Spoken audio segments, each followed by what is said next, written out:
नमस्कार, जय हिंद प्यारे साथियों। स्वागत है आप सभी का एक बार फिर से आपके अपने इस परिवार लर्न विद डीएस सर पर। साथियों, आज की इस क्लास में हम आप सभी के लिए एक बार फिर से लेकर के आए हैं यूपी पुलिस री एग्ज़ाम के लिए रीजनिंग का एक बेहतरीन प्रैक्टिस सेट। प्यारे दोस्तों, आज से आपके जो यूपी पुलिस की री एग्ज़ाम डेट है उसके लिए मात्र 6 दिन बचे हुए हैं। और हाँ, आपको पता होगा, खुशखबरी भी है आप लोगों के लिए, क्योंकि कल ही आपके जो एग्ज़ाम सिटी है आ चुकी है। एक बार सभी प्यारे दोस्त कमेंट करके बताएंगे कि आप लोगों का एग्ज़ाम आपके ज़िले से कितने दूर है, या फिर आपका एग्ज़ाम किस ज़िले में है। तो एक बार बता सकते हैं आप लोग। और उम्मीद है आप सभी शानदार होंगे। घबराना बिल्कुल भी नहीं है दोस्त, अंतिम समय है। अंतिम दिनों में हम बहुत बेहतरीन तरीके से क्लासेस को जान रहे हैं। आपने शुरुआत से जो समय दिया है, आप प्यारे साथी भरोसा करेंगे, विश्वास करेंगे, आप लोगों का एग्ज़ाम में अच्छा स्कोर करके आएंगे।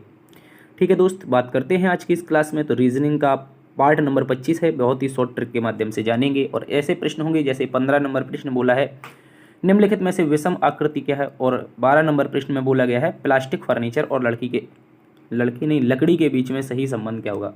ठीक है दोस्त, यहाँ पर बहुत ही प्यारे से क्वेश्चन रहेंगे आज की क्लास में।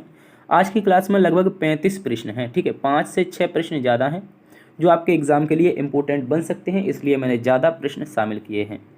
चलिए शुरू करते हैं साथियों आज की इस प्यारी सी क्लास को। बिल्कुल भी नहीं घबराना है दोस्त, अच्छा एग्जाम जाएगा, बस अपने आप पर भरोसा रखिए। देखो, लाइक नहीं किया तो कर दीजिए, एक प्यारा सा कमेंट कर दीजिए। कमेंट में हाँ बताना है कि आपका एग्ज़ाम सिटी या फिर एग्ज़ाम का डिस्ट्रिक्ट कौन सा रहा है। ठीक है, चैनल पर पहली बार आए हैं तो बेल आइकन ऑन करके सब्सक्राइब कर लें। ठीक है, ताकि आने वाली जो भी क्लासेस हों उनका अपडेट आपको मिलता रहे। पहले प्रश्न का उत्तर बताएंगे। पहला ही प्रश्न एक शानदार जानदार सा प्रश्न आप सभी के सामने है। साथ ही बोला गया है दिए गए विकल्पों में से वैसे ही विकल्प चुनें जो श्रृंखला को पूरा करेगा। श्रृंखला यानी एक लुप्त अक्षरों की एक श्रृंखला दी गई है। लुप्त अक्षरों की श्रृंखला है। इसमें करना क्या होता है, मैंने कल भी बताया था आप लोगों को। क्या करना होता है, सबसे पहले पद लिखें, पद के बाद जो भी लुप्त है उनको लिख दो। ठीक है, उनको लिख देंगे जेड वाई। एक लुप्त है एक्स है, एक लुप्त है फिर डबल जेड है। ठीक है, इसके बाद में फिर एक लुप्त है, फिर एक्स है, फिर एक लुप्त है, फिर वाई जेड है। ठीक है, और इसके बाद एक लुप्त है तो फिर वाई एक्स है। तो कुल मिलाकर के इस प्रकार से आपके पद दिए गए हैं। इस प्रकार से पद दिए गए हैं। देखो, सबसे पहले क्या करना है, टोटल गिनो, कुल कितने लेटर हैं ये गिनो। तो देखो गिनते हैं, 1 2 3 4 5 6 7 8 9 10 11 12 13 14 15 16 17 और 18। साथियों, कुल मिलाकर के जो यहाँ पे लेटरों की संख्या आई है वो कितनी है, 18 है। तो आप 18 को कैसे तोड़ सकते हो, आप कहोगे 18 को दो प्रकार से, या तो हम 6 3 में तोड़ लें, और दोस्तों या 3 6 में तोड़ लें। ठीक है, क्या कर सकते हैं, या 3 6 में तोड़ लें या 6 3 में। तो हम क्या करेंगे दोस्तों, 6 3 में तोड़ेंगे। 6 3 में तोड़ने का मतलब है बड़े बड़े लेटरों में अगर आप तोड़ लेंगे तो प्रश्न जल्दी सॉल्व हो जाएगा। देखो, 6 में 6 के 3 पार्ट करेंगे दोस्त, हम लोग 6 के 3 पार्ट करेंगे तो इस प्रकार से बन करके आएंगे। अब साथियों, हमें यहाँ पे नंबर यानी कि जो अक्षर हैं वो फिल करने हैं। क्या कर सकते हैं हम लोग, देखो सबसे पहले क्या है, यहाँ पे शुरुआत एक्स वाई से है, तो दोस्त हम इसमें एक्स वाई कर देंगे। ठीक है, एक्स वाई से हमारी शुरुआत थी, देखो गौर से समझो, एक्स वाई से शुरुआत है तो हम यहाँ पे एक्स वाई कर देंगे और यहाँ भी एक्स वाई कर देंगे। बीच में डबल जेड है तो दोस्त लास्ट में डबल जेड कर दो, यहाँ भी डबल जेड कर दो। अंत में अगर देखोगे कुछ तो गड़बड़ हो रही है क्या, हाँ, अंत में देखोगे तो एक ये y आया है तो इसके स्थान पर देखो यहाँ पे y रख दो, और ये x आया है तो ये लास्ट का कॉर्नर छूट रहा है, इसके स्थान पर x रख देंगे।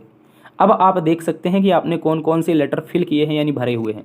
तो आप बोलोगे सबसे पहले हमने क्या फिल किया है दोस्त, z किया है, उसके बाद में x किया है, इसके बाद में डबल y किया है, क्या किया है, इसके बाद में डबल y किया है, फिर x है और दोस्त z है, यानी कि Z X double Y X Z. ठीक है, इस तरह से। तो जेड एक्स से शुरुआत होगी साथियों, किससे होगी, जेड एक्स से। जेड एक्स से शुरुआत होगी। ऑप्शन नंबर बी आपका एकदम सटीक उत्तर हो जाएगा। क्या होगा साथियों, ऑप्शन नंबर बी एकदम सही होगा। और जो क्रम था वो किसका था, X Y Z Z Y X, X Y Z Z Y X. ठीक है, ये एक क्रम था X Y Z Y X का। और फिर जो हमने किया है वो Z X Y Y X Z. ठीक है, अच्छे से याद रखेंगे। अगले प्रश्न में आइए। अगला प्रश्न, दूसरा प्रश्न बोला गया है प्रश्न चिन्ह के स्थान पर क्या आएगा। तो ये सादृश्यता से संबंधित एक प्यारा सा प्रश्न दिया है, देखते हैं। देखो, सबसे पहले लिखा गया है पी एन, उसके बाद में एम और जे। ठीक है, ये पी एन एम और जे लिखा गया है। और दोस्तों यहाँ पे देखोगे तो क्यू लिखा है, इसके बाद में क्या है, आर है, इसके आगे देखोगे तो वी है, और उसके आगे देखोगे तो जेड है। कितना है, जेड। ठीक है, इसको समझना है आपको। अब देखो इनका जो हम क्रम देखते हैं तो स्थानीय मान से देखेंगे भाई, ये 16 पर होता है, एन 14 पर होता है, एम हमारा 13 पर होता है, और जे हमारा 10 पर होता है। अगर यहाँ पे देखोगे तो आर क्यू 17 पर, आर 18 पर, ठीक है। इसके बाद में बी जो होता है वो 22 पर होता है और जेड जो होता है वो दोस्त 26 पर होता है। कितने पर होता है? तो आप कहोगे सर 26 पर होता है। अगर साथियों आप यहाँ पर देखें, अंतर देखें, लॉजिक को समझें, तो पता चलेगा कि पहली बार में तो केवल और केवल 1 जोड़ा गया है। कितना? 1। और दूसरी बार में देखोगे साथियों यहाँ पे 4 जोड़ा गया है। कितना जोड़ा गया है? 4 जोड़ा गया है। पहली बार में 1 जोड़ा है, दूसरी बार में 4 और तीसरी बार में जोड़ा गया है साथियों 9। कितना? 9। और दोस्तों अगली बार में देखोगे तो यहाँ पे जोड़ा गया है आपका 16। कितना? 10 में 16 जोड़ोगे तभी तो 26 होगा। आप कहोगे हाँ। तो अब मेरी बात को समझना है, यहाँ पे जो अंतर है पहली बार में 1 जोड़ना है। दिया गया जो लेटर है कौन सा है? यहाँ पे जो शब्द दिया है वो डी, सी, ई और बी दे रखा है। क्या दे रखा है? डी, सी, ई और बी। तो दोस्त आप बोलोगे कि अगर हम डी में 1 जोड़ देंगे तो विकल्प की शुरुआत ई से होनी चाहिए। किससे? ई से। तो एफ वाला जो लेटर है वो गलत हो जाएगा। और लास्ट में देखो बी है, बी का मतलब होता है क्या? आप कहोगे सर बी का जो मतलब होता है वो 2 होता है और 2 में हम 16 जोड़ेंगे क्योंकि लास्ट वाले में 16 जोड़ा है। 2 में 16 जोड़ोगे थे तो अंत में आर आएगा। तो शुरुआत जो होगी वो ई से होगी और अंत जो होगा वो आर से होगा। क्या होगा? शुरुआत ई से होगी, अंत आर से होगा। तो ऑप्शन नंबर 1 सही है, ठीक है, याद रखेंगे। लेकिन अगर आप अच्छे से लॉजिक समझें तो यहाँ पर 1 के स्क्वायर का अंतर था, यहाँ पे 2 के स्क्वायर का अंतर था, यहाँ पे 3 के स्क्वायर का अंतर था और आगे 4 के स्क्वायर का अंतर था। तो आप इनको इस प्रकार से समझ लेंगे, आपका सही उत्तर ऑप्शन नंबर ए आ जाएगा। बीच में आपको जी रखना है, जिसमें यहाँ पे हम 3 से 4 जोड़ेंगे तो 7 हो जाएगा और यहाँ पे हम 5 में 9 जोड़ेंगे तो 14 एन आ जाएगा, ठीक है, याद रखेंगे। अब अगले प्रश्न में आइए। अगला प्रश्न एक और शानदार सा प्रश्न है, सादृश्यता से संबंधित है। यहाँ पर आपसे बोला गया है प्रश्न चिन्ह के स्थान पर उपयुक्त विकल्प खोजिए। यानी सबसे पहले डैमेज, जिसे हम हानि कहते हैं। हानि का संबंध मरम्मत से है, रिपेयर से है। पहले डैमेज कर दो, उसके बाद रिपेयर कर दो। यानी कि जैसे कोई बाइक थी, आपका एक्सीडेंट हो जाता है तो डैमेज हो जाती है, उसके बाद वो कहाँ जाती है? कंपनी बीमा होने के कारण रिपेयर कर दी जाती है।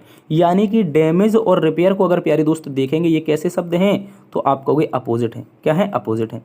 अब दोस्तों कानाफूसी, कानाफूसी का मतलब है बहुत ही धीरे धीरे से बात करना। आपने अपने घरों में देखा होगा, हमारी माताएं बहनें करती हैं एक दूसरे से, वो होती है चुगली। जबकि मम्मी जी कभी पापा से देखना रात के वक्त, खाने के वक्त बहुत आसानी से चुपके से बात करती हैं, फलाने का ऐसा हो गया, ढिकाने का वैसा हो गया। तो इस प्रकार की जो बात होती है कानाफूसी कहते हैं। उसी बीच में हमारे पापा जी गुस्सा हो जाते हैं, गुस्सा हो जाते हैं तो वो साउट यानी चिल्ला देते हैं। क्या कर देते हैं? साउट यानी चिल्ला देते हैं। तो प्रश्न का चिन्ह का उत्तर क्या आएगा? सॉरी, प्रश्न चिन्ह के स्थान पर क्या आएगा? वो साउट आएगा। साउट मतलब चिल्लाना होता है, यानी अपोजिट। कानाफूसी का अपोजिट क्या होता है? तो बोलेंगे चिल्लाना होता है दोस्त। तो इसका सही उत्तर साउट होगा। अगले प्रश्न में आइए। अगला प्रश्न एक बहुत ही प्यारा सा क्वेश्चन है, साथ ही इस प्रश्न को भी समझेंगे। देखो, जो भी प्रश्न आपके एग्जाम में बन सकते हैं उन अंतिम प्रश्नों को हम यहाँ पर ला रहे हैं। आप बिल्कुल भी ये ना सोचिए कठिन है, आसान है, जैसे भी हैं आपके सामने हैं, ठीक है। ऐसे प्रश्न एग्जाम में 100% पूछे जाएंगे और ये प्रीवियस ईयर क्वेश्चन है, मैंने कोई अपने मन से नहीं बनाए हैं दोस्त, ना ही किसी का कोई प्रैक्टिस सेट है, ठीक है। तो देखो बोला गया है तालावचन। क्या है? तालावचन मृदा से संबंधित है और प्रदूषण का संबंध किससे होगा? तालावचन। देखो बात करते हैं तालावचन की, तो मृदा जब खराब हो जाती है, तो मृदा जब प्रदूषित हो जाती है उसे क्या कहते हैं? तालावचन कहते हैं। उसी प्रकार नदियां जब प्रदूषित हो जाती हैं तो उसे क्या कहते हैं? प्रदूषण। प्रदूषण कौन सा? जल प्रदूषण। तो प्यारे दोस्त प्रश्न का उत्तर बनेगा नदियां। क्या बनेगा? नदियां, ठीक है, अच्छे से समझेंगे। नदियां जब प्रदूषित हो जाती हैं तो उसे प्रदूषण कहते हैं, यानी कि जल प्रदूषण कहते हैं। और उसी प्रकार जब मृदा खराब हो जाती है तो उस मृदा को खराब को क्या कहते हैं? तालावचन कहते हैं। तो प्रश्न का उत्तर ऑप्शन नंबर सी याद रख लेना है, एज इट इज याद रख लेना है, हो सकता है एग्जाम में पूछ भी ले। तो अगले प्रश्न में आइए।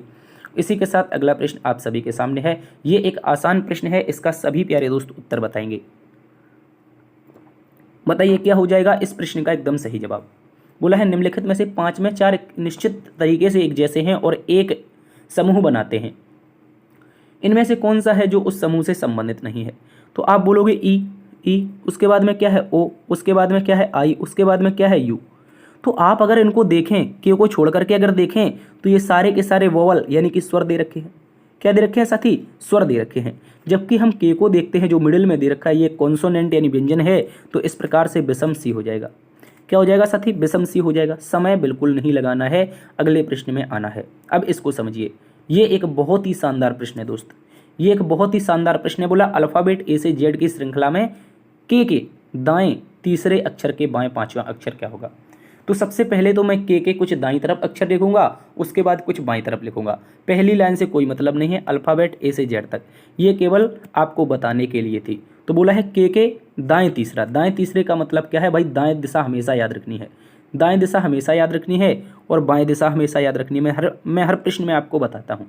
तो के दाएं तीसरा, के बाद पहला, दूसरा, तीसरा, के बाएं चौथा, सॉरी के बाएं पांचवा, मतलब पहला, दूसरा, तीसरा, चौथा और पांचवा। ठीक है, इस तरह से आप इनको समझेंगे। मैं इनको थोड़ा और आगे तक बना देता हूँ। अब देखिए प्यारे दोस्तों, सबसे पहले उसने बोला है के दाएं। के दाएं मतलब अगर हम के से चलते हैं दाएं दिशा में, यानी इस के से दाएं चलेंगे तीसरे लेटर पर, पहले, दूसरे, तीसरे पर, तो आप कहोगे के बाद क्या होता है? एल होता है, एम होता है और एन होता है। सर क्या होता है? एन होता है। के बाद होता है एल, एम, एन। तो बोला है के दाएं तीसरे अक्षर के बाएं पांचवा, अर्थात यहाँ से बाएं दिशा में जाना है, यहाँ से बाएं दिशा में जाना है, वो भी पांचवें लेटर तक, पहला, दूसरा, तीसरा, चौथा और पांचवा। तो क्या होगा? ये क्या होगा? तो आप कहोगे के से पहले जो होता है दोस्त वो आपका जे आता है और उससे पहले आता है आई। तो अब आप यहाँ से मेरे प्यारे साथी कह पाओगे कि के दाईं ओर तीसरे अक्षर के बाईं ओर जो पांचवा अक्षर होगा वो आई होगा। ठीक है, याद रखेंगे। के दाएं तीसरे के बाएं पांचवा कौन सा होगा? आई होगा, जो कि हमें ऑप्शन नंबर डी में दिया है। मेरे प्यारे साथी याद रखेंगे सभी, यहाँ पर ऑप्शन नंबर डी एकदम सही है। अब अगले प्रश्न में आइए। अगला प्रश्न एक शानदार सा क्वेश्चन है चाइनीज कोडिंग का। मैंने कल बताया था कोडिंग डिकोडिंग या तो आपसे आसान पूछ ली जाएगी या चाइनीज कोडिंग पूछी जाएगी। तो चाइनीज कोडिंग भी आसान होती है, इसमें घबराने का कोई मतलब नहीं होता है। आपको इसमें ढूंढ के छांट के अक्षर निकालने होते हैं। बोला कि निश्चित कोड भाषा में 273 को देबॉट वेजिटेबल लिखा जाता है, 784 को फ्रूट एंड वेजिटेबल लिखा जाता है, 128 का अर्थ आई बॉट फ्रूट है। तो बताना है निम्नलिखित में से किस अंक का अर्थ एंड होगा। यानी एंड का मतलब है जहाँ पे एंड दिया है उसी सीरीज में उसका नंबर होगा। देखो ये एंड यहाँ पे दिया है मेरे दोस्त, कहाँ पे दिया है? सेकंड लाइन में। सेकंड लाइन में अगर एंड दिया है दोस्त, अगर सेकंड लाइन में एंड दिया है तो इसके लिए आप क्या करोगे? आप कहोगे मुझे इसके 2 लेटर हटाने पड़ेंगे, 2 हटाने पड़ेंगे, यानी फ्रूट का और वेजिटेबल का। तो अगर वेजिटेबल को देखें तो पहले और दूसरे में कुछ लेटर कॉमन हैं, तो वही हमारे हो जाएंगे। जैसे हमने कहा एक 7 और एक 7, ये अलग हो जाएगा। अब साथ ही फ्रूट को देखोगे तो फ्रूट यहाँ पे है, फ्रूट यहाँ पे है, तो एक लेटर 8 यहाँ पे है, एक लेटर 8 यहाँ पे भी है। तो आप क्या बोलोगे? अब आप कहोगे कि सर एंड के लिए एक लेटर बचा है यहाँ पर सीरीज में दूसरे नंबर पर, और वो लेटर है आपका चौथा। क्या है?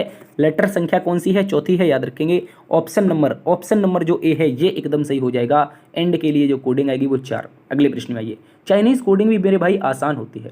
ठीक है, अब इसको समझिए। इसके लिए मैं एक रामबाण ट्रिक बता दूंगा। ठीक है, या तो आप घड़ी बना करके देख लीजिए, या आप 2/11 A1 माइनस A2 करके लगा लीजिए, या फिर दोस्त रामबाण सीख लीजिए। तो अंतिम समय में सीखना होता है रामबाण। क्या होता है? रामबाण सीखना होता है, और थोड़े से लॉजिक के साथ। देखो मैं आपको बताऊंगा, हर कोई बताता है, मैं क्या बताऊंगा? मेरे गुरु ने मुझे बताया था, मेरा दायित्व है आपको बताना। तो दोस्त जब भी ऐसा प्रश्न पूछे 5 से 6 बजे के बीच, कोई भी संख्या दे दे कि बीच में घड़ी की दोनों सुइयों एक सीध में होंगी, यानी एक सीधी रेखा में होंगी, ये पूछा है। एक सीध में होंगी, एक सीध का मतलब है वो दोस्त ऐसी अपोजिट भी हो सकती हैं। कैसी? अपोजिट भी हो सकती हैं, और वो दोस्त एक दूसरे के ऊपर भी हो सकती हैं। ये एक सीध में मानी जाती हैं। ठीक है, याद रखेंगे। ये भी एक सीध में है जो कि 180 डिग्री बना रही है, और ये भी एक सीध में है जो कि आपका 0 डिग्री बना रही है। ठीक है, याद रखेंगे। तो ऐसे 2 संबंध में विषय बन सकते हैं इसके। तो मैं आपको वो ट्रिक क्या है वो ट्रिक बता देता हूँ भाई। आपको याद रखना है अंश यानी कि ये जो 8 दे रखा है, ये जो दोस्त 8 दे रखा है, और ये इकाई का 3, इन दोनों का योग अगर 10 हो रहा है तो आंसर हो सकता है। क्या हो रहा है? इन दोनों का योग अगर 10 हो रहा है आंसर हो सकता है। तो आप कहोगे 8 3 11 हो रहा है, तो आंसर नहीं होगा मेरे भाई। क्या होगा? आंसर नहीं होगा। अब इसको देखो, इकाई और ये इकाई का अंक और अंश का अंक, क्या योग 10 हो रहा है? आप कहोगे सर 5 हो रहा है, आंसर नहीं होगा। हमें तो 10 चाहिए। क्या चाहिए? हमें तो 10 चाहिए, आंसर वही होगा। ठीक है, अब देखो, क्या ये 7 और 3 का योग 10 हो रहा है? आप कहोगे हाँ सर हो रहा है। क्या आंसर बन सकता है? आप कहोगे बन सकता है। इसके अलावा 3 और 7 का भी तो सर योग 10 ही हो रहा है, तो अब क्या कर सकते हैं? इसका भी योग 10 हो रहा है, तो आंसर ये भी बन सकता है। लेकिन इन दोनों में आंसर जो सही होगा वो 1 होगा। तो ऐसी स्थिति जब 2 कंडीशन की आ जाए तो हमेशा आपको एक बात याद रखना है, तुरंत घड़ी बना लो। कुछ सेकंड के लिए घड़ी बना लो। आप यहाँ से चला दो। बोला गया है 5। सबसे पहले समय बता देते हैं। ये 6 है, ये 12 है, यहाँ पे 3 है, यहाँ पे दोस्त 9 है, और इनके बीच में एक 5 और एक 4 है। ठीक है, इनके बीच में एक 5 और एक 4 है, इनके बीच में 2 और 1 है, इनके बीच में 11 और 10 है, इनके बीच में 8 और 7 है। तो ये घड़ी रही। घड़ी ने पूछा है हमसे 5 बजे से 6 बजे के बीच। यानी कि घंटे वाली जो सुई होगी वो 5 को क्रॉस कर चुकी होगी। मैं अगर यहाँ से चलाऊँ, यहाँ से अगर घंटे वाली सुई को चलाऊँ तो ये 5 को क्रॉस कर चुकी होगी। ठीक है, ये 5 को क्रॉस कर चुकी होगी घंटे वाली सुई। 1 मिनट, ये जो घंटे वाली सुई है ये 5 को क्रॉस कर चुकी होगी। वहीं मिनट वाली सुई यहाँ से चली होगी ऐसे ऐसे करके, इस प्रकार से। तो क्या ये मुझे बताओ, अगर मैं यहाँ पे 17 के आसपास रख रहा हूँ, अगर मैं इसको 17 के आसपास रख रहा हूँ, मेरी बात को समझना है दोस्त, अगर मैं 17 के आसपास रख रहा हूँ तो क्या एक दूसरे के सीध में है ये? आप कहोगे सीध में नहीं है, तो लगभग 90 डिग्री का कोण बनानी है, 80 या 90 का। उसने तो कहा था एक सीध में होनी चाहिए सर, एक से सीध में होनी चाहिए। मतलब अगर 17 के पास, अगर हम 17 के पास इसको नहीं रख पा रहे हैं तो 17 वाला गलत हो जाएगा। अब क्या बचेगा? अब एक सीध के लिए अब ये उत्तर बचेगा आपका 27 मिनट के आसपास। कौन सा? 27 मिनट के आसपास। 27 मिनट के आसपास ऑप्शन नंबर डी एकदम सही हो जाएगा। तो 17 वाला गलत होगा। भाई एक बात याद रखना, उसने एक सीध में बोला था ना कि 90 डिग्री, तो हम ये वाली नहीं बना पाएंगे। ये जो बनाने का प्रयास कर रहे थे ये नहीं बनेगी हमारी, एक सीध के लिए यही बनेगी। ठीक है, याद रखेंगे। तो अब 27 डिग्री कैसे? देखो आपको पता होगा एक खांचा चलने पर, देखो एक अगर चलोगे तो 5, 2 10, 3 15, 4 20 और 5 25 और उससे थोड़ा सा आगे तो 27 मिनट हो जाएगा। तो ये एक दूसरे के संपूरक हो जाएंगी। ऑप्शन नंबर डी एकदम सही है। देखो आगे अभी भी नहीं आया है तो मैं आपको एक फॉर्मूला बता देता हूँ, लिख लो 2/11, यहाँ पे लगाओ A1 प्लस माइनस A2। ठीक है, प्लस माइनस A2। इसके लिए पहले वाले में 30 से गुणा कर देना, 150 कोण आ जाएगा पहला, और दूसरा क्या है 0 डिग्री आ जाएगा। तो यहाँ से आप कर दोगे 2/11 गुणा में 150। ठीक है, इस तरह से। तो आप यहाँ से करोगे 300, 300 बटे में 11, 300 बटे में 11 मतलब 11 दूनी 22 बचेगा। कितना बचेगा? 8, 11 सत्ते 70 और 3 बचेगा। और दोस्तों यहाँ पे 11, तो 27 सही 3/11 आपका ऐसे भी आ जाएगा, ऐसे भी आ जाएगा दोस्त। 5:27 सही 3/11 मिनट, ये भी आ जाएगा। अगर ये पसंद आता है तो ये कर लो, वरना तो मैं कहता हूँ शॉर्ट ट्रिक करो भाई, 0 बनाओ, 10 बनाओ, ऊपर से 10 बनाओगे तो आंसर आएगा। 2 आ जाए तो थोड़ी देर के लिए घड़ी बना लेना। अब देखिए इस प्रश्न को देखिए, ये भी एक शानदार प्रश्न है दोस्त। आज की क्लास में जितने भी प्रश्न हैं वो आपके एग्जाम ओरिएंटेड प्रश्न हैं और बहुत ही प्यारे से प्रश्न हैं। बोला यदि अंग्रेजी वर्णमाला में सभी स्वरों वोवेल्स को हटा दिया जाए तो दाईं ओर से चौथे के बाईं ओर तीसरा अक्षर क्या होगा? मेरी बात को समझना है दोस्त। दाईं ओर मैंने हमेशा बताया, अभी थोड़ी देर पहले बता के आ रहा हूँ, ये दिशा है, और बाईं ओर मेरे साथी ये वाली दिशा है। तो उसने पहली बार में पूछा है कि सभी वोवेल्स हटा दें तो दाईं ओर से। दाईं ओर से मतलब है जैसे हम बोलते हैं अपने देश इंग्लिश की भाषा में राइट से। राइट से चौथे अक्षर के लेफ्ट यानी बाएं तीसरा अक्षर बताना है। तो हमने कई बार बताया है राइट लेफ्ट आए या लेफ्ट राइट आए, अपोजिट में हमेशा जोड़ा जाता है, जबकि समान में क्या किया जाता है मेरे साथी? हमेशा घटाया जाता है, हमेशा घटाया जाता है। तो आप पहले को पकड़ोगे, पहले को पकड़ोगे, कंडीशन पहली वाली है तो जोड़ दोगे, दोनों को 4 3 7 हो जाएगा। अब मेरे साथी आपको बताना है कि सातवां, राइट, राइट मतलब दाईं दिशा से सातवां लेटर। तो क्या नहीं बता पाओगे? आप कहोगे बताएंगे कैसे? लिख करके, क्योंकि इसमें आप वोवेल हटा दिए हैं तो हम लिख करके बता देंगे। कोई आसान है मेरे भाई, आसान है। देखो ZYX, उसके पहले W, उसके पहले B, फिर U, और इसके पहले U तो हट गया चूंकि स्वर है। तो क्या बचेगा? T, और उसके पहले क्या बचेगा साथी? S बचेगा, उसके पहले बचेगा R। ठीक है, इस तरह से आएगा, इस तरह से आएगा। बताओ, इस तरह से आएगा। कोई किसी को दिक्कत है क्या? आप कहोगे नहीं है। तो दाएं से सातवां अक्षर, दाएं से पहला, दूसरा, तीसरा, चौथा, पांचवां, छठवां और सातवां। मेरे साथी सातवां जो अक्षर होगा वो एस होगा। क्या होगा? एस। ऑप्शन नंबर सी में दिया है। जल्दी से बताओ किस किस को समझ में आया ये क्वेश्चन, किस किस को समझ में आया? इसी के साथ अगर समझ में आया है तो अगले प्रश्न का उत्तर आप बता दो। आपसे ही जानना चाहेंगे इस प्रश्न का उत्तर क्या होगा। बताइए मेरे साथियों। बोला गया है coding blood relation, coding blood relation है, एक प्यारा सा प्रश्न है, आसानी से उत्तर आना चाहिए। ठीक है, बोला है A+B का अर्थ है A B का पिता है, A-B का अर्थ AB की माँ है, और एक A*B का अर्थ है AB की बहन है। यानी हर बार में जो भी कंडीशन बन रही है उसमें आगे वाला जो बन रहा है वो हमेशा पीछे वाले का कुछ ना कुछ बन रहा है। जैसे मैं कहूँ आपके सामने ये एक व्यंजक है, ये एक मेरे साथी व्यंजक है, तो पहली बार में क्या है? M*N। M* का मतलब क्या है? आगे वाला, आगे वाला जो M है वो क्या है? आगे वाला M मेरे दोस्त याद रखेंगे ये बहन है, आगे वाला पीछे वाले की बहन है, तो M बहन हो जाएगी N की। N O के बीच में भी स्टार आया है तो ये N भी बहन हो जाएगी मेरे साथी, ये भी N बहन हो जाएगी किसकी? O की। अब दोस्त आपका डिवाइड का मतलब था नीचे आगे वाला पीछे वाले का भाई है, तो आगे वाला O भाई हो जाएगा किसका? पीछे वाले P का। अब बोला यदि P पुरुष है तो मैं दोस्त इसके लिए प्लस लगा दूंगा। हमेशा पुरुष के लिए प्लस और माइनस किसके लिए? महिला के लिए प्रयोग करते हैं। प्रश्न में पूछा है N का P से क्या रिश्ता है? से लगा है P के साथ। क्या लगा है दोस्त? से लगा है P के साथ। तो ये क्या बोलेगा? बोलेगा मेरा भाई, मेरे भाई की बहन अर्थात मेरी बहन। बोलो मेरे दोस्त, भाई की बहन मेरी बहन, मेरी प्यारी सी बहना हो जाएगी, छोटी गुड़िया। गुड़िया हो जाएगी मेरी। याद रखेंगे ऑप्शन नंबर डी मेरे भाई सही उत्तर हो जाएगा। अगले प्रश्न में आ जाइए। अगला प्रश्न आप सभी के सामने है। ये क्वेश्चन आपके लिए डायरेक्शन और डिस्टेंस से पूछा गया है। इसको समझते हैं और प्यारी तरीके से उत्तर भी देंगे। गुरु दक्षिण की तरफ 5 किलोमीटर चलता है। दोस्त याद रखेंगे गुरु नाम का बंदा है, वो यहाँ से चलना प्रारंभ करता है दक्षिण की तरफ, और दूरी कितनी तय कर रहा है, साथ ही दक्षिण की तरफ जा रहा है तो दूरी तय कर रहा है वो 5 किलोमीटर की। बोला है बाएं घूम जाता है, बाईं ओर मुड़ जाता है, 7 किलोमीटर बाईं ओर मुड़ता है, 7 किलोमीटर चलता है। साथ ही दक्षिण की ओर मुख है, बाईं ओर जाएगा तो कहाँ पे, पूर्व में चला जाएगा। पूर्व में चला जाएगा तो दूरी कह रहा है कि हम 7 किलोमीटर तय करते हैं। दोस्त उसने आगे बोला है कि वो उत्तर की तरफ मुड़ता है और 3 किलोमीटर चलता है। यहाँ से उत्तर की ओर मुड़ रहा है मेरे दोस्त, यहाँ से वो उत्तर की ओर मुड़ रहा है गुरु, और 3 किलोमीटर चल रहा है।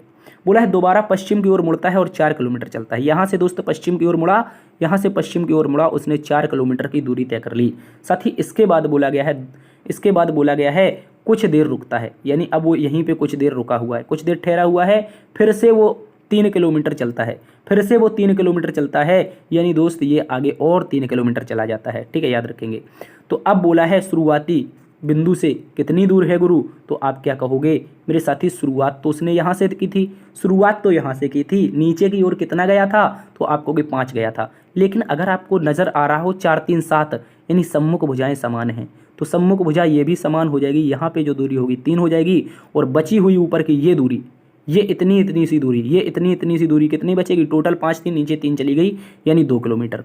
तो शुरुआती बिंदु से जो गुरुजी हैं वो कितनी दूर है मेरे भाई, मात्र 2 किलोमीटर की दूरी पर हैं। पकड़ लो भाई गुरु को, कहाँ भाग रहे थे, कहते वापस आ जाओ। ऑप्शन नंबर बी इसका सही उत्तर हो जाएगा। ठीक है, बाद बाकी तो मजाक की बात है भाई, मैंने मजाक में क्वेश्चन बता दिया। उत्तर ऑप्शन नंबर बी है। अब इसके साथ अगला प्रश्न आप बता दो मुझे, अगला प्रश्न आप बता दो मजाक में क्या हो जाएगा इस प्रश्न का एकदम सटीक जवाब।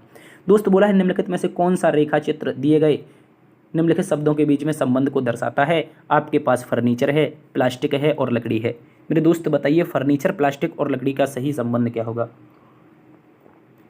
देखो मेरी बात को समझो, अगर मैं पहले शब्द को पकड़ता हूं जिसे हम फर्नीचर का नाम दें, अगर मैं पहले शब्द को पकड़ूं मेरे साथी जिसे हम किसका नाम दें, फर्नीचर का नाम दें, तो क्या फर्नीचर आपका प्लास्टिक से बनता है, आप कहोगे हाँ। क्या बोलोगे सर जो फर्नीचर होता है वो किससे बनता है, वो प्लास्टिक से बनता है, वो प्लास्टिक से बनता है, तो प्लास्टिक के लिए मैं यहाँ पर रिप्रेजेंट कर दूंगा। क्या फर्नीचर सर लकड़ी से बनता है, तो आप कहोगे हाँ। फर्नीचर जो होगा मेरे साथी वो आपका लकड़ी से भी बनेगा। L4 लकड़ी लिख देते हैं, बोलो साथी क्या फर्नीचर लकड़ी से बनता है, बिल्कुल। क्या फर्नीचर प्लास्टिक से बनता है, हाँ बिल्कुल। क्या फर्नीचर और किसी से बनता है, आप कहोगे हाँ किससे, लोहे से भी तो बनता है। तो ये शेष पार्ट अन्य चीज़ों के लिए हो जाएगा। तो मैं कह रहा हूँ सारा का सारा फर्नीचर ना तो प्लास्टिक से बनता है और ना ही सारा का सारा प्लास्टिक फर्नीचर के लिए यूज होता है। तो मात्र इतना सा पार्ट फर्नीचर का प्लास्टिक से बनेगा और इतना सा पार्ट फर्नीचर का किससे बनेगा, लकड़ी से। दोस्त याद रखेंगे तो इस प्रकार से आपका उत्तर आएगा ऑप्शन नंबर बी। क्या आएगा मेरे साथी, ऑप्शन नंबर बी आएगा। याद रखेंगे पढ़ाने का तरीका थोड़ा अलग हो सकता है लेकिन क्वेश्चन हूबहू एग्जाम में फंस जाएंगे, इस बात को याद रखना।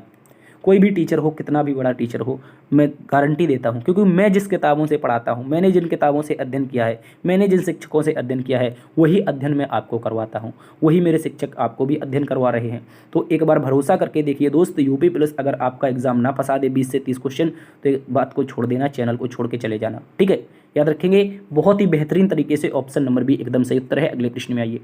अगला प्रश्न एक शानदार सा प्रश्न है, इसको समझिए भाई। ऐसी कंडीशन में क्या होता है, ऐसे प्रश्न जब आते हैं तो बच्चा हड़बड़ी में देखता है, अरे ये तो आसान आ गया, मैं कर लूंगा। लेकिन दोस्त वो छोटी छोटी सिली मिस्टेक्स कर देता है। क्या कर देता है, वो देखता है कि ऊपर पूछा था निम्नलिखित में से कौन सा नहीं है, और उसने तो पहला ही विकल्प देखा निम्नलिखित में से कौन सा है, उसने लगा दिया, आगे बढ़ गया।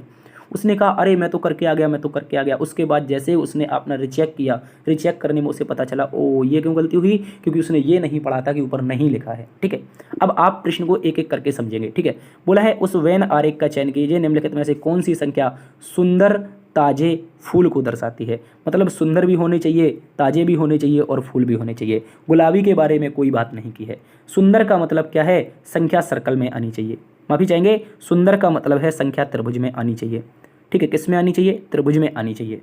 ठीक है, इसके बाद साथी उसने बोला है आपसे सुंदर के बाद में क्या बोला है, ताजा। ताजा का मतलब है संख्या वर्ग में भी आनी चाहिए, साथ ही वर्ग में भी आनी चाहिए, लेकिन उससे पहले संख्या फूल में भी तो आनी चाहिए, सर्कल में। अब दोस्त वर्ग में भी आनी चाहिए, तो मैं वर्ग के लिए भी बना दूंगा यहाँ पे आपका वर्ग भी हो जाएगा।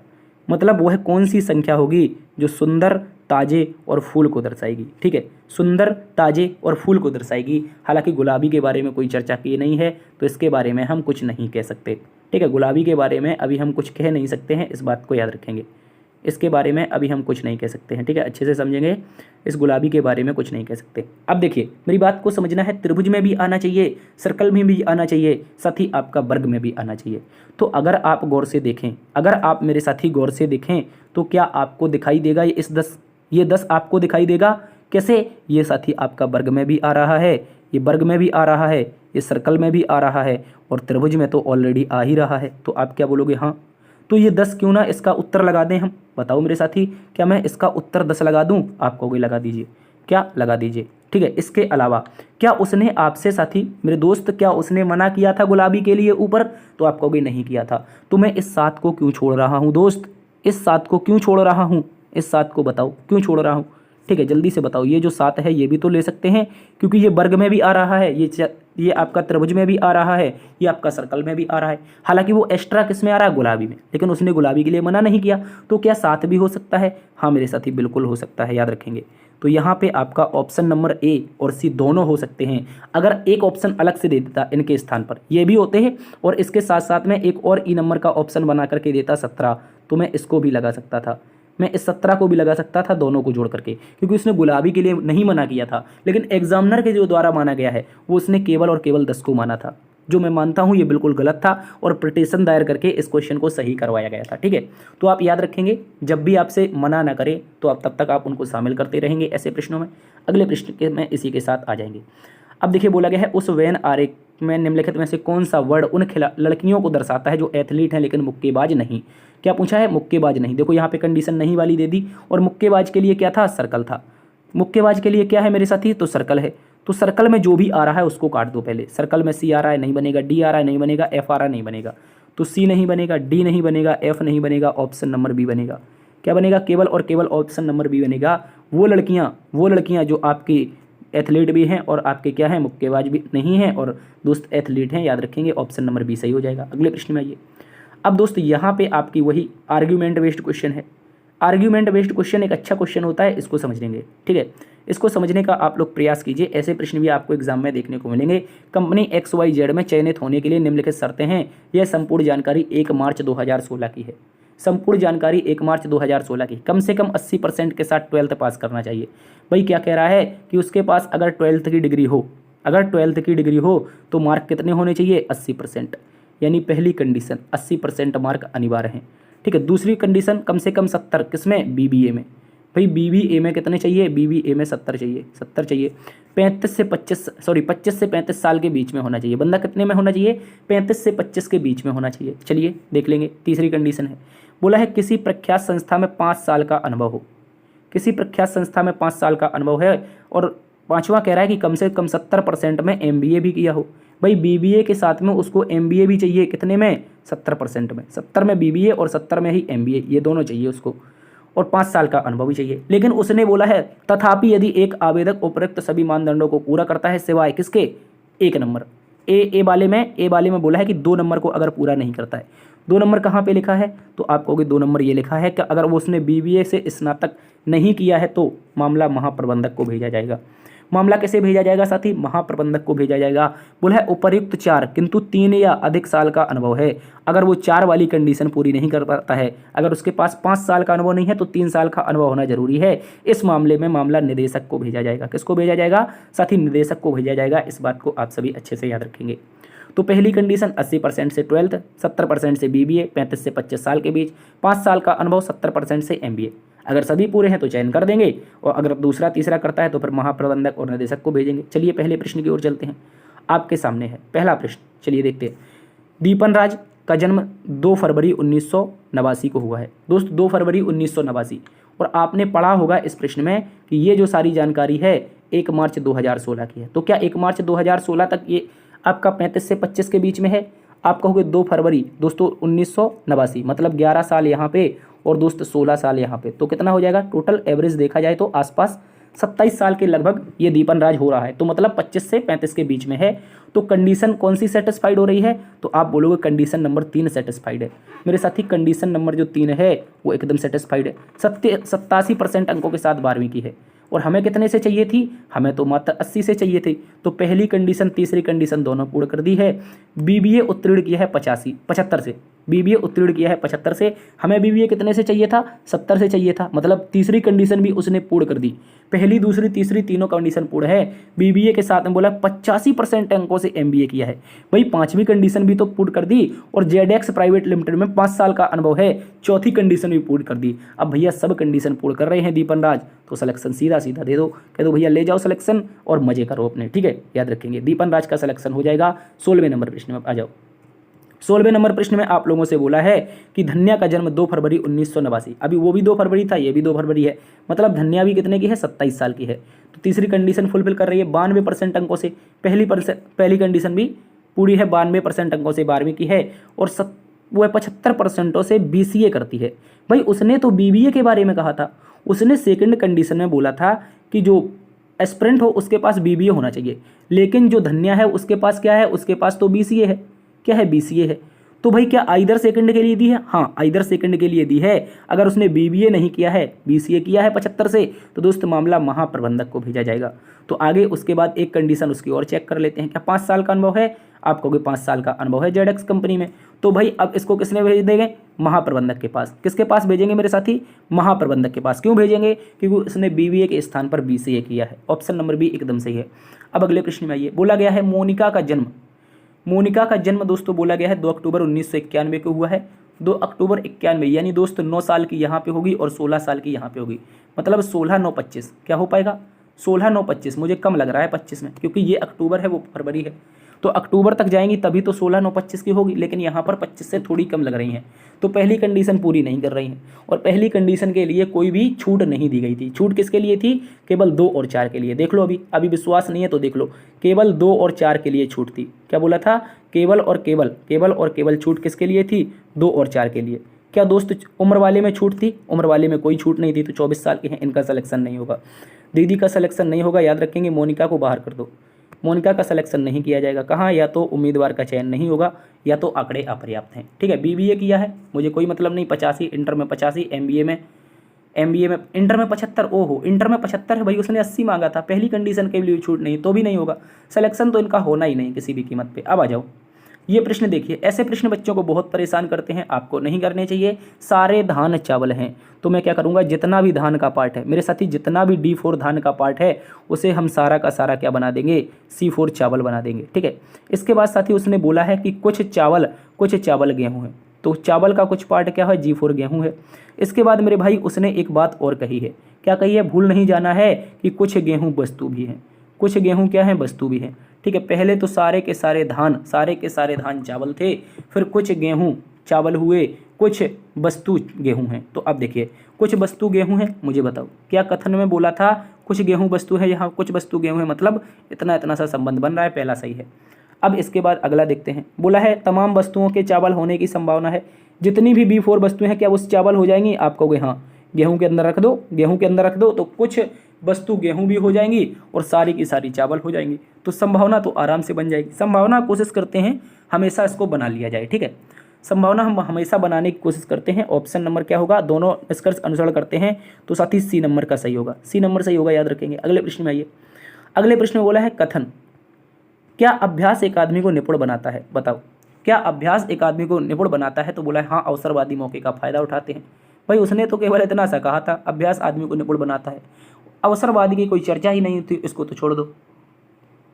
दूसरे में बोला है नहीं, कुछ लोग शायद अभ्यास से नहीं सीखते हैं। तो भाई उसने तो क्या पूछा था, कब क्या अभ्यास आदमी को निपुण बनाता है, तो आप ऐसा एक्स्ट्रा जवान क्यों चला रहे हो, तर्क अपने अनुसार क्यों दे रहे हो। अवसरवादी मौके का फायदा उठाते हैं, कुछ लोग शायद अभ्यास से नहीं सीखते हैं, बिल्कुल गलत है भाई। जब भी कथन से हटके तर्क वगैरह आने लगे तो हमेशा गलत होते हैं, याद रखेंगे। फर्स्ट सेकंड कोई भी नहीं है। अगले प्रश्न में आइए, अगला प्रश्न है 624 लीटर के मिश्रण में दूध पानी का अनुपात। ओ गणित का क्वेश्चन आ गया भाई, क्या हुआ ये, चलिए बता दीजिए। आ गया है तो उड़ा देंगे भाई, कमजोर ना समझना, रीजनिंग पढ़ाते हैं, गणित भी उड़ा देंगे, ठीक है दोस्त। बोला है 624 लीटर मिश्रण में 624 लीटर कितना है टोटल, सबसे पहले याद रखेंगे 624 लीटर का मिश्रण है। कितने का है? 624 लीटर का मिश्रण है दूध और पानी। यानी दोस्त आपके सामने मिल्क और वाटर का रेशियो दिया गया है। किसका साथी? मिल्क और वाटर का रेशियो दिया है 19-20। क्या है? 19-20 का ही तो फर्क है मेरे भाई, सवाल को उड़ा देंगे। ठीक है, दूध और पानी का अनुपात 19-20 में है। मिश्रण में कितना दूध मिलाया जाए? साथी बोला है मिश्रण में कितना दूध मिलाया जाए, यानी कि क्या मिल्क, कितना मिल्क मिलाया जाए कि उनका अनुपात क्या हो जाए? 3-2 हो जाए। साथी बहुत ही प्यार से समझना है, प्रश्न को बहुत आसानी से समझना है। आपको मिल्क दिया गया था, आपको वाटर दिया था। प्रश्न में क्या बोला है कि अनुपात जो था 19-20 में था, 19-20 में था, लेकिन उसने कहा मिश्रण में, टोटल मिश्रण में, यानी हम कितना दूध मिला दें, कितना दूध मिला दें कि अनुपात हमारा 3-2 हो जाए। कितना हो जाए? दूध मिलाने की बात कर रहा है। कितने की? दूध मिलाने की बात कर रहा है। तो अनुपात कितना हो जाएगा? अनुपात हमारा 3-2 हो जाना चाहिए। कितना बोला है? 3-2 हो जाना चाहिए। ठीक है, इसको ऊपर लिखते हैं। ठीक है, इसको यहाँ पे लिखते हैं, अनुपात कितना हो जाना चाहिए? 3-2 हो जाना चाहिए। तो आप मुझे बताओ, क्या दूध मिलाया गया है, पानी से उसने कोई छेड़छाड़ की है? मिश्रण में अगर दूध मिलाया है तो पानी जितना पहले था उतना अभी भी रहेगा। मैंने कहा पहले 50 लीटर दोस्त हमारे पास मिश्रण था, उसमें मैंने कहा 20 लीटर पानी था। ठीक है, तो मैंने कहा इसमें मैं दूध मिला देता हूँ 5 लीटर, तो क्या 5 लीटर दूध मिलाने से ये 55 का हो जाएगा? आप कहोगे हाँ। लेकिन क्या पानी की मात्रा कम होगी? आप कहोगे नहीं, पहले भी 20 पानी था, पानी 20 अभी भी रहेगा। बोलो, तो मैं वही कहने का प्रयास कर रहा हूं, अगर मिश्रण दोस्त पहले आपका 19-20 में था और दूध मिलाया गया है तो पानी का अनुपात नहीं बदलना चाहिए था। पानी का अनुपात बदला, अर्थात पहले 20 था अब 2 आया, तो इसको बराबर करो। बराबर करोगे तो यहाँ पे 10 का गुणा कर देना। यहाँ पे जब 10 का गुणा करोगे तो ये आपका 30 बन जाएगा और ये दोस्त आपका 20 बन जाएगा। तो क्या अब वाटर दोनों जगह समान है? आप कहोगे हाँ सर। क्या वाटर दोनों जगह समान है? आप बोलोगे हाँ सर, लेकिन पानी की जगह पर दूध कितना मिलाया गया है? आप कहोगे पहले 19 था सर, अब 30 हो गया। टोटल जो दूध मिलाया गया है, टोटल मेरे साथी जो दूध मिलाया गया है वो कितना है? 11 लीटर। कितना मिलाया है? 11 लीटर। लेकिन उसने कहा था पहले जो मिश्रण था वो 624 लीटर का था। कितने का था दोस्त? पहले जो मिश्रण हमारे पास टोटल था 624 लीटर का, मतलब 19-20 का जो रेशियो था टोटल 39। टोटल 39 का जो मेरे साथी मान आया था, 39 का जो मान आया था वो कितना था? 624। मतलब एक का मान निकाल सकते हैं। आप कहोगे हाँ, 13 से काटिए, 13 तिया 39 और 13 चौके 52, 13 अट्ठे 104, 48, यानी 3 से काटोगे 16। एक का मान जो होगा मेरे प्यारे साथी 16 आएगा। उसने पूछा है, उसने क्या पूछा है? कितना पानी मिलाया जाना चाहिए? हमारी भाषा में हमने 11 पानी मिलाया है, अर्थात एक का मान अगर 16 है तो 11 का मान कितना हो जाएगा? बोलो। आप कहोगे प्यारे दोस्त 16 11 होता है 176, 176। क्या 176 कहीं पर दिया है? आप कहोगे साथी ये दिया है, ये दिया है ऑप्शन नंबर ए में। ऑप्शन नंबर ए मेरे दोस्त एकदम सही उत्तर हो जाएगा, इस बात को याद रखेंगे। क्या हो जाएगा? ऑप्शन नंबर ए हो जाएगा सही। जल्दी से बताओ, मैथ आपको समझ में आई? थोड़ा क्वेश्चन देखो, मैथ का है और मिश्रण का भी था, तो इसमें थोड़ा समय लग गया। आप बोर बिल्कुल नहीं होंगे। ठीक है, अगर आप समझने का प्रयास कर रहे हैं तो क्वेश्चन आपको आना चाहिए। ठीक है, उसने बोला है 19-20 में पानी था, कितना दूध मिलाए? भाई पानी से छेड़छाड़ नहीं करनी, तो पानी का अनुपात क्यों बदला उसने? पानी का 2 बचा वहाँ पे, तो हम पानी को 20 बनाएंगे। पानी को 20 बनाएंगे, तैसे ही हमें पता चलेगा कि जो अनुपात अब बनेगा वो 30-20 का बनेगा। 30-20 का बनेगा, तो पहले हम 19 मिलकर रख रहे थे और अब दोस्तों हमारा 30 हो गया, अर्थात हमने कितना मिलाया? तो आप कहोगे हमने मिलाया 11। तो प्रश्न में पूछा है एक का मान हमने यहाँ से 16 निकाला था टोटल करके, तो यहाँ से 11 का मान कितना? 176। ऑप्शन नंबर ए सही है। चलिए अब इस प्रश्न का उत्तर बताइए, इसका आप बता दीजिए क्या होगा इसका सही उत्तर। ए का अर्थ प्लस है, ए का अर्थ प्लस है तो इनके बीच में प्लस लगा के 13 12 25 कर लें, क्योंकि ब्रैकेट के अंदर बंद है तो ब्रैकेट तो सबसे पहले सॉल्व होता है। तो आप कहोगे ठीक है। सी का मतलब क्या है दोस्त? सी का मतलब गुणा है, तो गुणा लगा देंगे। यहाँ भी ए का मतलब 3 2 5 कर लेंगे और बी का मतलब -5 यहाँ पे कर देंगे। ठीक है, अब दोस्तों इनका होगा गुणा, 25 पंचे होगा 125 और घटेगा 5 बराबर हो जाएगा 120। ठीक है, क्या रखेंगे साथी याद? 120 इसका सही उत्तर है, जो कि ऑप्शन नंबर बी में है। ऑप्शन नंबर बी एकदम सही हो जाएगा। ठीक है, क्या हो जाएगा? ऑप्शन नंबर बी एकदम सही हो जाएगा, इस बात को याद रखेंगे। चलिए आइए अगले प्रश्न में आते हैं। 21 नंबर क्वेश्चन थोड़े आज अच्छे हैं। ठीक है, तो समय लग सकता है, इसके लिए बिल्कुल भी चिंता नहीं करना, मैं टिका हूं, आप भी टिके रहेंगे। पूछा है जल प्रतिबिंब क्या होगा? जल प्रतिबिंब क्या होता है? हमेशा नीचे की ओर बनने वाले प्रतिबिंब को जल प्रतिबिंब कहते हैं। क्या कहते हैं? नीचे की ओर। तो ये जो नीचे की ओर बन रहा है, तो इनको नीचे की ओर जो 2 होगा वो कुछ इस प्रकार से होना चाहिए, कुछ इस प्रकार से हमारा 2 होगा। ये जो 2 है वो कुछ इस प्रकार से होगा। तो भाई देखो, यहाँ पे 2 नहीं दिया, गलत है। यहाँ पे सीधा दिया था और यहाँ पे उल्टा दर्पण के रूप में दिया, गलत है। अब साथी उसके बाद में एच आना चाहिए।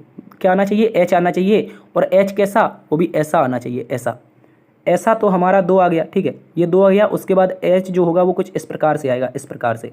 तो ये तो क्यू आ रहा है, ये क्यू आ रहा है, गलत है। अब क्या बोलोगे? Option number C. मेरे साथी ऑप्शन नंबर सी एकदम सही है, याद रखेंगे। घबराना नहीं है, क्वेश्चन को अच्छे से पढ़ना है। कोई इसको जल के जगह क्या पढ़ देता है, दर्पण, तो ऑप्शन नंबर वो डी लगा देता है, जो कि गलत हो जाता। ऑप्शन नंबर सी सही है, अच्छे से पढ़ना है सवाल को। ये है दर्पण का, दर्पण प्रतिबिंब का ये है, इसको बताइए। देखो, दर्पण के नज़दीक रहने वाली वस्तु हमेशा दर्पण के नज़दीक ही रहती है, याद रखेंगे। तो एन हमारा कुछ इस प्रकार से बनेगा, ठीक है, एन बन गया। तो ऐसा एन, देखो ये सीधा एन है, काट दो। यहाँ पर ई से शुरुआत हो रही है, काट दो। इसके बाद दोस्तों आप देखेंगे, क्या देखेंगे, आप देखिए यहाँ पर एस की स्थिति देखिए, तो एस हमारा कुछ इस प्रकार से बनना चाहिए, लेकिन ये एस एज इट इज सीधा दिखाई दे रहा है, गलत है। ऑप्शन नंबर ए एकदम सही है। नज़रों का खेल है, केवल नज़र हटी दुर्घटना घटी, ऑप्शन नंबर ए सही हो जाएगा। अगले प्रश्न में आइए। अब दोस्त यहाँ पे कथन और तर्क, आर्गूमेंट आपको हमेशा देना है कथन के अनुसार, अपने मन से सोच के बिल्कुल नहीं। क्या बच्चों को कॉफ़ी पीने की अनुमति दी जानी चाहिए? कथन में बोला है क्या बच्चों को कॉफ़ी पीने की अनुमति दी जानी चाहिए, तो तर्क नंबर 1, हाँ, बच्चे पेट की समस्याओं से पीड़ित हो सकते हैं, जो कैफीन की उत्तेजक प्रकृति के कारण कम भूख से होता है। क्या बोला है, क्या बच्चों को कॉफीन पीने की अनुमति देनी चाहिए? तो इतनी सी छोटी सी बात पूछी थी आपने, इतनी बड़ा चढ़ा के बता दी, क्या मतलब है इसका, क्या मतलब है, गलत है। बोला है कैफीन से उत्तेजक प्रकृति के कारण पेट में कम भूख लगती है, ऐसा कहीं लिखा है क्या इसमें कहीं लिखा है, कथन में नहीं लिखा है, गलत है भाई, सीधा सीधा गलत है। बोला नहीं, रात में कॉफ़ी पीने से नींद की समस्या होती है। कथन में बोला था कॉफ़ी पीने से नींद की समस्या होती, नहीं बोला था। होती होगी, हमें कोई मतलब नहीं, हमें केवल कथन से मतलब है। अगर आप इस तरह से अड़े रहेंगे अपने प्रश्न में, तो कभी भी आपका यूपी पुलिस में कथन और तर्क गलत नहीं होगा, कथन और निष्कर्ष कभी गलत नहीं होगा, यदि आप अपने आप में अड़े रहेंगे। कथन के अनुसार तर्क देना, कथन के अनुसार धारणा देनी, और कथन के अनुसार आपको क्या देना है, कथन के अनुसार निष्कर्ष देना, उत्तर हमेशा सही आएगा। तो क्या बोलोगे, नाइदर नॉर, ना तो एक ना तो दूसरा, ठीक है। अगले प्रश्न में आइए। अगले प्रश्न बोला है निम्नलिखित में से विषम आकृति की पहचान कीजिए। विषम आकृति की पहचान करनी है, चलिए देखते हैं। एक ऊपर की ओर ये उल्टा हुआ कटा हुआ अर्धवृत्त है, सभी में है, कोई दिक्कत नहीं है। सीधा खड़ा हुआ अर्धवृत्त सभी में है, सभी में देखते हैं, ठीक है। इसके बाद में क्या हो रहा है, यहाँ पर कुछ लाइनें हैं, दो इस तरफ जा रही हैं और दो दोस्त इस तरफ जा रही हैं, ठीक है, इस तरह से समझिएगा। तो अगर आप देखें इस त्रिभुज की कंडीशन, इस त्रिभुज की स्थिति से आप पता लगा सकते हैं कौन सी विषम है, कौन सी विषम है साथी। तो आप क्या बोलोगे, अगर नज़र तेज है तो क्या बोलना चाहिए कि सर ऑप्शन नंबर बी विषम है। क्यों? क्योंकि ये एक जो लाइन है, इससे इस प्रकार से ये आकृति ऐसी बन रही है, याद रखेंगे, इस प्रकार की। जबकि अन्य जो भी लाइन है उसमें तो आकृति हर एक में ऐसी बन रही थी, हर एक लाइन में इस प्रकार से आकृति बन रही थी। तो ये तो सभी इस प्रकार से हो जाएंगी दोस्त, बाद बाकी आपकी ये उल्टी है, तो ऑप्शन नंबर बी एकदम विषम है। क्या बोलोगे, ऑप्शन नंबर बी गलत है, याद रखेंगे। अगले प्रश्न में आइए। अब अगले कुछ प्रश्न आपके मानसिक अभिरुचि से हैं, और एक एक प्रश्न बहुत इंपॉर्टेंट होंगे एग्जाम के लिए, आपको अच्छे से देखना है। पुलिस अधिकारी के रूप में आपको किसी विशेष समुदाय के खिलाफ प्रोफाइलिंग, क्षमता, पक्षपात आरोप लगाते हुए विरोध का सामना करना पड़ता है, आपको क्या करना चाहिए? एक पुलिस अधिकारी के रूप में आपको किसी विशेष समुदाय के खिलाफ प्रोफाइलिंग, पक्षपात का आरोप लगाते हुए विरोध का सामना करना पड़ रहा है, आप क्या करेंगे? समावेशिता प्रदर्शित करते हेतु बल को विविधता पूर्वक कोटा लागू करेंगे। भाई कोटा क्यों लागू करेंगे? आप कौन होते हैं कोटा लागू करने वाले? इसमें कौन होते हैं भाई? आप कोटा लागू करने वाले कौन होते हैं? तो पहला तो बिल्कुल सरासर गलत कह रहा है। खतरों को रोकने के लिए निगरानी के उपाय को अधिक कर देंगे, हो सकता है भाई, इसके लिए अभी छोड़ते हैं। कार्यान्वयन अंतराल को समझने हेतु सांप्रदायिक चर्चाएं आयोजित करनी चाहिए। क्या सांप्रदायिक की बात की थी? क्या यहाँ पे कहीं सांप्रदायिक की बात की थी कि सांप्रदायिक हिंसा वगैरह हो रही? नहीं हो रही है, तो सांप्रदायिक चर्चा हम नहीं करेंगे, ठीक है, अब छोड़िए। आगे बोला अत्यधिक गिरफ्तारी डेटा रुझानों के प्रति समीक्षा करके उसके बारे में विचार करना चाहिए। क्या गिरफ्तारी की बात हुई है कथन में? नहीं हुई है। छोटी छोटी चीज़ों को ध्यान रखो, नहीं हुई है तो गलत। तो आप क्या बोलोगे? बी नंबर, केवल और केवल बी नंबर, खतरों को रोकने हेतु निगरानी उपाय को अधिक कर देना चाहिए, ठीक है दोस्त, ऑप्शन नंबर बी एकदम सही है। अगले प्रश्न में आइए। आगे बोला है आप एक पुलिस अधिकारी के रूप में तैनात हैं, व्हाट्सएप ग्रुप से समाचार मिलता है कुछ लोग निषेधाज्ञा के बावजूद भी राजनीतिक रैली की योजना बना रहे हैं। साथ ही क्या कर रहे हैं? राजनीतिक रैली की योजना बना रहे हैं। क्या करेंगे? आपको निषेधाज्ञा का कड़ाई से पालन करने के लिए तैयार रहना चाहिए। कह रहा है विद्रोही व्हाट्सएप ग्रुप के पोस्ट के आयोजकों को गिरफ्तार करना चाहिए। इंटरनेट सेवाओं को अस्थायी रूप से बंद करना चाहिए, और दोस्त प्रवेश द्वारों पर रोक प्रवेश हेतु अधिक पुलिस बल की तैनाती करनी चाहिए। तो क्या बोलोगे? कह रहा है व्हाट्सएप ग्रुप पर समाचार मिलता है कि कुछ लोगों को निषेधाज्ञा के बावजूद ही राजनीतिक रैली की योजना बना रहे हैं। क्या मिलता है? व्हाट्सएप ग्रुप से समाचार मिलता है कि कुछ लोग निषेधाज्ञा के बावजूद भी राजनीतिक रैली की योजना बना रहे हैं व्हाट्सएप से। कनेक्ट टू कनेक्ट, जैसे व्हाट्सअप का एक ग्रुप बना लिया, वहाँ पे सरकार ने कुछ मना कर दिया, वो लोग ऐसी गतिविधियाँ कर रहे हैं कि हम वहाँ पे एक जगह एकत्रित होंगे, उसके बाद हम धरना प्रदर्शित करेंगे, कुछ इस तरीके से। तो आप क्या करोगे, व्हाट्सअप के लिए भी सरकार ने एक कानून लाया था। व्हाट्सअप कह रहा था हमारा एंड टू एंड इंस्क्रिप्शन है, और सरकार कह रही थी अगर इसमें दंगा हो गया तो तुम्हारा एंड टू एंड इंस्क्रिप्शन क्या करेगा। तो इसी विरोध में याद रखेंगे आपको क्या करना है, जो भी व्हाट्सअप ग्रुप में पोस्ट आयोजक हैं उनको गिरफ्तार कर लेना है, ठीक है। और आपको कहना है इस तरह के आप निषेधाज्ञा का पालन करते हुए, याद रखेंगे, इस तरह की चर्चाएं नहीं कर सकते हैं। ऑप्शन नंबर बी एकदम सही है। अगले प्रश्न में आइए, बोला है जनहित याचिका PIL के संबंध में सही है। कौन सा कथन सही है, जनहित याचिका न्यायालयों के माध्यम से जनहित की पूर्ति का एकमात्र साधन है। भाई एकमात्र की बात आ गई, गलत हो जाएगा। एकमात्र आ जाए या फिर केवल आ जाए तो ये ऐसे शब्द हमेशा गलत कर देते हैं प्रश्न को। कह रहा है जनहित याचिका जनहित पूर्ति का केवल एक माध्यम है। भाई केवल एक माध्यम थोड़ी ना है जनहित पूर्ति का, और भी हो सकते हैं माध्यम, तो ये भी गलत हो जाएगा। अब बोला है जनहित याचिका जनहित पूर्ति के अनेक माध्यमों में से एक है, तो भाई ये तो हो जाएगा। वहाँ एकमात्र साधन था, वो तो गलत हो गया। केवल एक माध्यम गलत हो गया, अनेक माध्यमों में से एक है जनहित याचिका जनहित पूर्ति के लिए। अब बोला है जनहित याचिका जनहित की पूर्ति हेतु सबसे आसान तरीका है। भाई ऐसा भी नहीं है, ठीक है। जनहित याचिका हालांकि कोई भी डाल सकता है, लेकिन ये आसान तरीका तो नहीं हो सकता है, इसमें आपको जज के सामने जाना पड़ता है। अगले प्रश्न में आइए। अब बोला है आप एक ऐसे क्षेत्र में गश्त लगा रहे हैं जहाँ पर ड्रग्स कारोबार के होने की आशंका है। अपराधास्त्र के दृष्टिकोण से आपके द्वारा इसी तरीके की गतिविधियों की पहचान करने हेतु सबसे अधिक कारगर तरीका क्या होगा। साथ ही बोला गया है आप एक ऐसे क्षेत्र में ड्रग की तलाश कर रहे हैं, ऐसे क्षेत्र में गश्त लगा रहे हैं जहां ड्रग कारोबार होने की आशंका है। अपराध शास्त्र के दृष्टिकोण से आपके द्वारा इनमें से गतिविधियों की पहचान करने का सबसे सफल तरीका क्या है। उन सभी लोगों से पूछताछ करना कि संदिग्धों की तलाश करना। तो क्या आप पूछताछ करने जाओगे। भाई पूछताछ करोगे तब तक वो जो अपराधी होंगे वो तो भाग खड़े होंगे। बोला है आप उस क्षेत्र में छापेमारी करना, साक्ष्य एकत्रित करना, गुप्तचरों का जाल बिछाना और ड्रग्स का सौदागर फंसाना। तो भाई ऐसा करोगे क्या, बताओ। गुप्तचरों का जाल फिल्मों में फंसाया जाता है, हकीकत में नहीं। हकीकत में तो सीधी छापेमारी होती है और साक्ष्य एकत्रित कर लिया जाता है सीधा धप्पा बोल के, आसपाइस धप्पा, ठीक है, इस तरह से। आगे बोला है नशा मुक्ति केंद्रों के साथ मिलकर जागरूकता। भाई ऐसा तो कहीं बोला ही नहीं नशा मुक्ति केंद्र के बारे में, तो ये गलत हो जाएगा। हालांकि आपको सही लग सकता है, लेकिन प्रश्न के अनुसार ये सही नहीं है। प्रश्न के अनुसार जो साथी सही है वो केवल और केवल उस क्षेत्र में छापेमारी करना और साक्ष्य को एकत्रित करना। अगले प्रश्न में आइए।